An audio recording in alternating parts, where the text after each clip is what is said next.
একটা ছোট বাচ্চাকে সারাদিন একা হাতে সামলানো যে কতটা মুশকিল, এটা একমাত্র তারাই বোঝে যারা একা বাচ্চা মানুষ করে। আর সব কিছুর মধ্যে সবথেকে কঠিন হচ্ছে তাকে খাওয়ানো। এই যে খাওয়ানোটা, এটা এক রকমের যুদ্ধের সমান, মানে প্রথম বিশ্বযুদ্ধ। তাই ওকে সকালবেলা যে খাওয়াচ্ছি, এটা কিন্তু আমার কাছে প্রথম বিশ্বযুদ্ধের সমান। খাওয়ানোর সময় ও এত কথা বলে, এত জিনিস দেখায়, আমাকেও পাগল করে দেয়।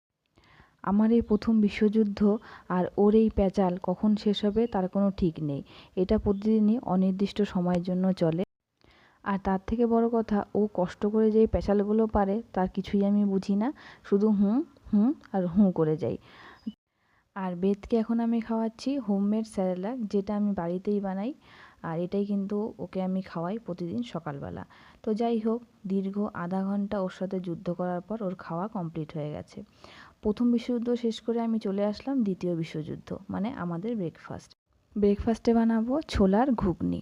ছোলাগুলোকে ভিজিয়ে রেখেছিলাম কালকে, আজকে কাঁচা খাবো জন্য। তো পরে ভাবলাম যে বেকার কাঁচা ছোলা চিবিয়ে দাঁত ব্যথা করে লাভ নেই, তরকারি বানিয়ে খেয়ে ফেলি। প্রথম বিশ্বযুদ্ধ চলাকালীনই কিন্তু আমি প্রেসার কুকারের মধ্যে দিয়ে দিয়েছিলাম ছোলাগুলোকে 4টা সিটি দেওয়ার জন্য। আর একদম কম তেল মশলায় কিন্তু বেশ ভালোই লাগে ঘুগনিটা খেতে। তো প্রথমে ভেবেছিলাম রুটি বানাবো, কিন্তু অত হাতে সময় না থাকাতে বাপ্পাকে আমি দিয়ে দিলাম মুড়ি দিয়ে। আর মুড়ি দিয়ে এই ঘুগনিটা খেতে কিন্তু বেশ ভালো লাগে।